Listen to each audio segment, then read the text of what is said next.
History makes it clear that the legend of fanatical Muslims sweeping across the world forcing Islam at the point of the sword over conquered races is the most fantastic absurd myth that historian ever repeated. Islam at the Crossroad, de Lacy O'Leary. For a long time now, the term jihad has been misinterpreted by many in the West and misunderstood by many Muslims as well.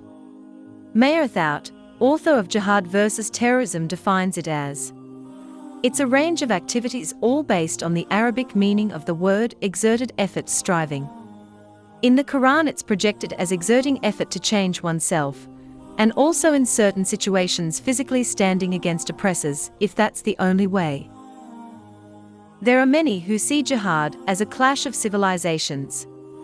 But jihad literally means exerted effort, or striving to most Islamic scholars, and represents a range of activities, which may include using physical strength, mental capabilities, one's wealth, resources, time, effort, or even making a dua. In today's episode, we will discuss the term jihad, explain its 13 types, and try to remove various misconceptions. If you have not followed us on Instagram and subscribed to our channel yet, don't forget to do it now and click on the bell button for more weekly videos. Before moving on, it is important to understand the types of jihad in Islam. Ibn al-Qayyim, may Allah have mercy on him, said, "Jihad is of four major types: jihad al-nafs, or against oneself; jihad al-shaitan, or against the devil; jihad against the kafirs, or against disbelievers; and jihad against the hypocrites." In addition, there is jihad against the leaders of oppression and innovation as well. These 5 major categories have further 13 subtypes. We will now have a look at all these different types of jihad. First comes the jihad al-nafs, or jihad against oneself, and its subtypes. It encompasses the struggles one makes to improve himself as per Allah's orders. It has 4 subtypes, which include: Number 1. This pertains to making an effort to learn the teachings of Islam. This is a basic, but very important requirement, as without it, one cannot attain success and happiness in this world or in the hereafter. Number 2. This relates to putting the learnt knowledge to action and make oneself act in accordance with that knowledge on the right path. Number 3.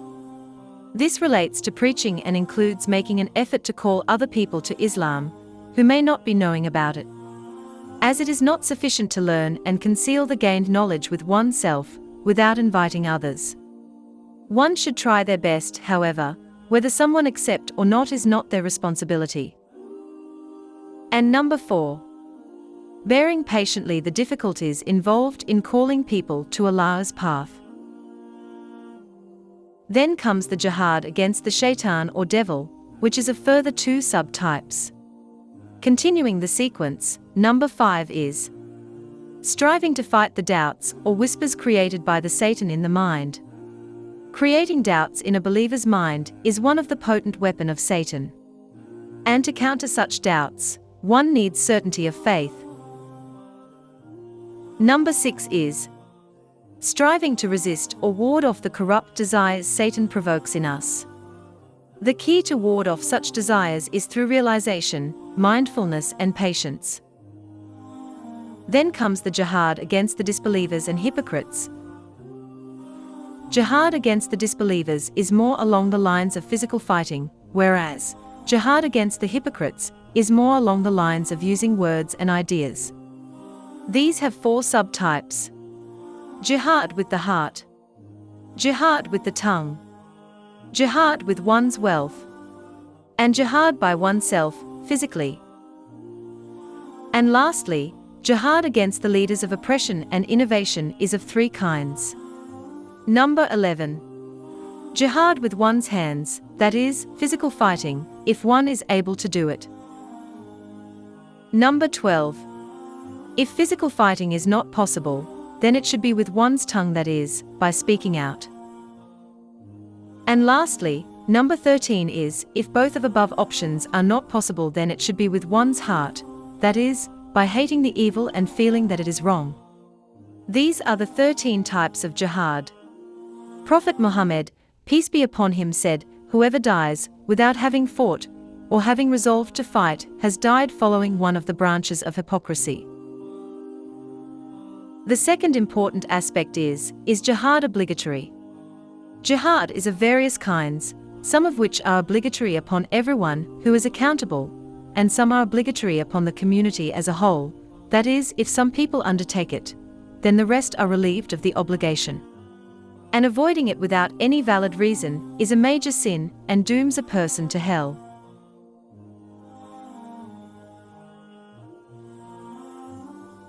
As per scholars, Jihad al-Nafs and Jihad al-Shaitan are obligatory upon everyone who is accountable, while Jihad against the hypocrites, disbelievers and leaders of oppression and innovation is obligatory upon the community as a whole.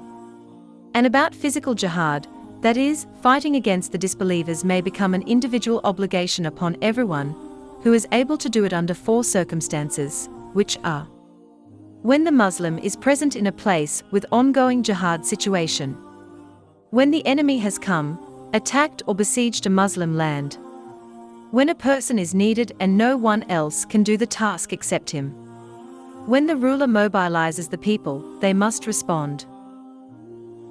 Regarding obeying a ruler, the Prophet, peace and blessings of Allah be upon him, said, "If a slave is appointed over you and he conducts your affairs according to the book of Allah, you should listen to him and obey his orders."